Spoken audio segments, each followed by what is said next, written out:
Tonight, the search is on for 2 inmates who escaped from their jailer. The latest on the investigation coming up. No ticket required today. I'm Amber Philpott in Cleveland with fans who say they wouldn't miss this for the world. And as the March Madness continues back here in Lexington, a warning from firefighters to make sure the celebrations don't get out of control. Tracking, alerting, protecting. This is WKYT News at 6. Good evening and thanks for watching. Sam, Dick, and Jennifer Palumbo reporting. The search continues tonight for 2 inmates who escaped from their jailer. State police say Dallas Trent and John Trent were being transported from Wolfe County to the Three Forks Regional Detention Center in Lee County. When the jailer slowed down his car, he says the cousins jumped from the moving vehicle and took off. WKYT's Jordan Valline in Lee County with the latest on the search in our top story at 6. The search continues by ground and from above for 2 inmates who escaped on the way to jail earlier today. Troopers say 19-year-old Dallas Trent and his cousin, 23-year-old John Trent, escaped out of a transport vehicle while traveling back to Wolfe County from Three Forks Regional Jail, which is about 4 miles away from where the escape took place. We're told that when the transport vehicle slowed down, the 2 men jumped out and ran down a nearby hill. Troopers are now investigating how the men managed to open the back of the vehicle since it's supposed to be locked. A neighbor living near the scene of the escape says he and his neighbors are currently keeping an extra eye out for the 2 men because he says it would be difficult for them to get anywhere quick considering the rugged terrain. It just makes me nervous when dark comes because I know they're not going to walk up to the highway for them. But I'm sure that the police are over in the side roads looking, you know. But God only knows where they're at. Now, I just spoke with a trooper with Kentucky State Police. He told me that they do believe at this time that the prisoners will make their way back to Wolfe County since that's where they're from. In Lee County, Jordan Valline, WKYT. The cousins were arrested earlier this month, accused of robbing a Shell gas station in Wolfe County. From the 40s yesterday to the 70s today, our wild weather week continues.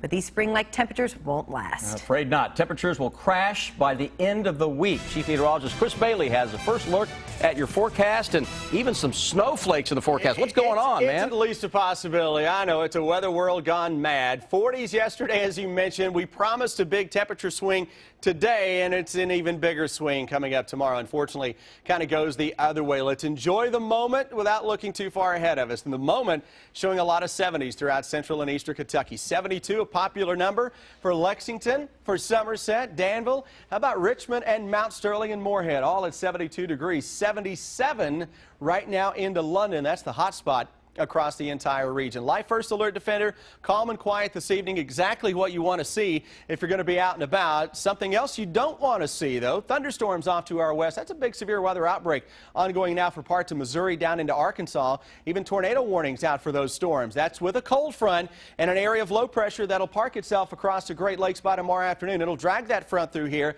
That means some changes below in tomorrow. Short term, not a whole lot of change.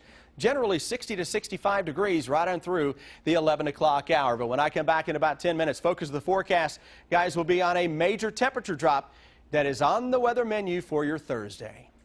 Chris, thank you. Now the road to perfection continues. We're preparing for tomorrow night's big matchup between Kentucky and West Virginia. The Cats hoping, of course, to keep their undefeated title and advance on to the Elite Eight. WKYT's Rob Bromley and Amber Philpott are live from Cleveland, where the Big Blue excitement is building. Hi, guys.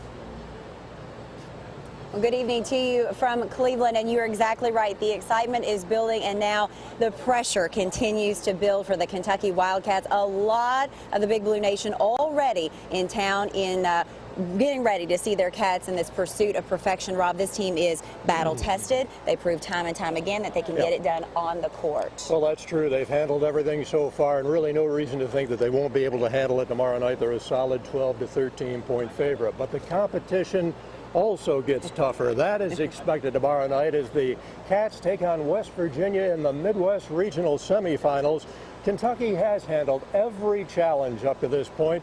36 games, 36 wins, and the Cats are expected to make it 37 straight without a loss tomorrow night. They know West Virginia is a team that will throw on the press. I pride myself in not turning the ball over, so, I just got to make sure I'm focused and just, handle the pressure like, just try to treat it like we did Louisville and Arkansas and stuff like that. Just focus on taking care of the ball. I don't know if it's much different, but we know that they're going to play hard and it's going to be a physical game. And, we've been preparing for that all weekend. We still haven't watched a lot of film, but I'm sure we are. But, yeah, like I said, we know that they're going to be physical, and I think we're going to be prepared for it. And we will have it all for you here on WKYT. Late start around 9:45. Kentucky, West Virginia here in the Quicken Loans Arena Midwest Regional Semifinal. We'll preview it on the CW Lexington. That will come your way at 6:30 tomorrow night, immediately following the news on WKYT. So you can switch over from the news, and we'll just keep right on going for a half hour with a preview here at 6:30. It's that time of year where basketball rules all, right? Well, it is no secret that the Big Blue Nation, they always get in wherever the Cats play, and that is no different here in Cleveland. But all fans have a different story for why they follow the Cats, and the very first fan that I met today here in Cleveland is from Pikeville, Kentucky, and she has a very heartwarming story on why she and her family is here in town to watch the Cats.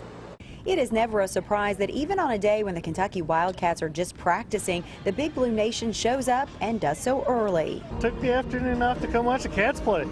Cindy Moore and her family are in Cleveland all the way from Pikeville, Kentucky. Their trip to see the Cats practice was sort of unexpected. We're just really excited. We would have loved to watch them play tomorrow.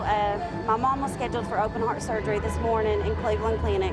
They rescheduled it till tomorrow morning, and so we thought since we had the day free, we'd come watch Kentucky practice. And that's just what she did to take her mind off such a serious matter. She joined dozens of other Big Blue fans who just wanted to catch a glimpse of their 36-0 Cats, and nothing could make her mother more happy. My mom, I even called and told her, and she was like, I said, we're here watching them practice, gonna watch them practice. She was like, well, if you can get tickets for tomorrow, miss my surgery. She's a huge Kentucky fan. And that just goes to show the true heart and soul of all of the fans of the Big Blue Nation. They will go wherever, whenever, and whatever is happening in their lives, that's for sure. Tonight at 11, we're going to have the story of somebody from here in Cleveland, how they're preparing. This alumni chapter in this area is really big, and so they are super excited and over the moon happy to have basketball right here in their backyard. I will be back in just a little bit with sports, and West Virginia talking tough here today. Yeah. A little bit of smack. We'll hear some of that, and the way the Cats responded to it, we'll hear from Willie Cauley-Stein. For now, that's it from here in Cleveland. Sam, Jennifer, back to you. Little trash talking. Thanks, Rob and Amber. We'll see you soon. Just to spice it up some. Well, even state leaders are taking bets on the game. The governors of West Virginia and Kentucky made a friendly wager ahead of tomorrow's Sweet 16 matchup. Governor Beshear is offering a selection of bourbons. Governor Earl Ray Tomblin says he's wagering a small basket of West Virginia favorites, including pepperoni rolls. Lexington firefighters are preparing for celebrations if the Cats win. They've issued a warning to UK students. WKYT's Garrett Weimer talked to firefighters about their plan to keep the March Madness under control. When it comes to March Madness, whenever we win that national championship, I expect it to get crazy, but I think it'll be all right. State Street has a bit of a reputation. Well, last year, I just remember a bunch of people running over here and then trying to light stuff on fire. I guess that's probably what's going to happen. That's exactly what firefighters don't want to happen. They passed out 8,000 flyers encouraging fans to celebrate responsibly.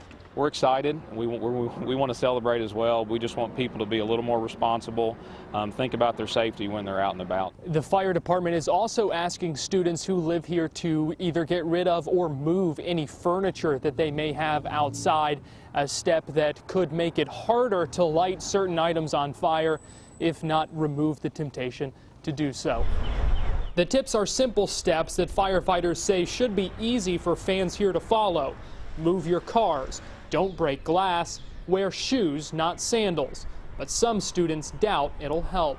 You'll keep it in the back of your mind or something, but I don't think it'll be that effective. In Lexington, Garrett Weimer, WKYT. Firefighters are concentrating on State Street and other nearby areas, as well as houses along Woodland Avenue. That's where they say they've noticed many of the celebrations starting. We're tracking a crime alert out of Clark County tonight. Police are asking for your help searching for a burglar who they say broke into a woman's home. This is a picture of the car they believe the burglar is driving. The woman says that when she came home on Monday, she saw a man leaving her house with her laptop. She says she struggled with him, and that's when he tried to get into his car, and she was knocked to the ground. Sam Smith has more from the woman about those frightening moments in this Crime Tracker report. Imagine coming home and finding a stranger walking out of your house with your stuff. That was Joyce Christopher's reality on Monday afternoon. I just can't stand how somebody can stand themselves, how they can sleep with themselves, every day knowing they're doing something like that. Somebody's out to work and worked and they won't get out and work and get something on. They got to be a thief and steal what somebody else has had. She says she tried to stop the burglar from taking her laptop and other possessions, including the keys to her truck. In the process, she was knocked to the ground.